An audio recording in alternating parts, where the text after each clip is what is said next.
کچھ غلطیاں ہم کرنا نہیں چاہتے پر ہم سے ہو جاتی ہیں، کچھ دل ہم توڑنا نہیں چاہتے پر وہ ٹوٹ جاتے ہیں، ہماری مجبوری ہوتی ہے ٹوٹ جاتے ہیں۔ رات کو اس کی بارگاہ میں ہاتھ باندھ کے کشکول طلب دراز کر کے خوب استغفار پڑھنا چاہیے کہ مالک بندے ہیں نا، کیا کریں، نفس کا ساتھ ہے، دنیا کا ساتھ ہے، خواہشات نفسانیہ، مالک معاف کر دے۔ درد سے توبہ، رسم نہ ہو، کہانی نہ ہو، لفظ نہ ہو، جملے نہ ہو، اور جناب ایسے لوگوں کے بیچ بڑے ہاتھ باندھ کے اور بڑا کوئی ضرورت نہیں، آپ اکیلے اپنی چارپائی پہ بستر کے اندر منہ دے کے بھی درد سے کہیں گے نا معاف کر دے تو وہ تو مہربانی بڑا ہے۔ بندہ کوئی ناراض ہو جائے تو ہمیں کوئی نہیں نیند آتی، اس کے گھر چلے جاتے ہیں۔ ہم اپنے سارے رشتوں کو، تعلقات کو مینٹین کر کے رکھنے کے عادی ہیں، ہمیں پتہ ہے کہ وہاں میں نہیں جا سکا تو بیٹا بھیجتا ہوں، فلاں شادی پہ میں نہیں جا سکا تو بھتیجا بھیجتا ہوں، بھائی بھیجتا ہوں، ہر تعلق کا ہم نے خیال رکھا کوئی روٹھ نہ جائے۔ لیکن کمال ہے نا، یہ نہیں سوچا کہ اگر رب روٹھ گیا تو جب وہ روٹھ جائے نا تو سارے رشتے بھی بندے کے پاس موجود ہوں تو کوئی کرامت نہیں ہوتا، پھر کروڑوں روپیہ جیب میں ہوں تو ڈاکٹروں کی دوائیاں اثر نہیں کرتی۔ وہ روٹھ جائے تو پھر انسان اس طرح سے پھسلتا ہے کہ بڑے بڑے اس کے پاس دروازے ہوتے ہیں پر کسی جگہ اس کا ہاتھ نہیں لگتا۔ خدا را خیال کریں، دنیا روٹتی ہے تو روٹ جائے، رب رسول ناراض نہ ہونے پائیں، اس کا خیال کریں۔ حضور فرماتے ہیں مسکراتا ہے، اسے خوشی ہوتی ہے جب کوئی اس کا بندہ اس کی طرف رجوع کرتا ہے۔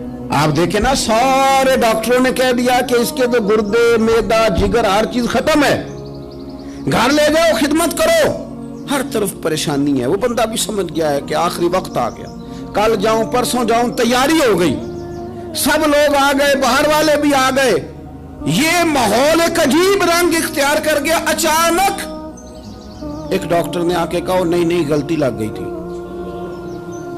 مجھے بتائیے انداز کیا ہوتا ہے؟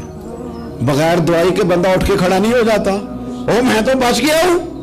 میرے نبی پاک صلی اللہ علیہ وسلم مثال دیتے ہیں، فرمایا ایک آدمی صحرا میں جا رہا، صحابہ سے حضور خطاب کر رہے ہیں، فرمایا ایک آدمی صحرا میں جا رہا تھا، اس نے اپنی اونٹنی پہ کھانا، پانی، پیسے، ہر چیز رکھی ہوئی تھی۔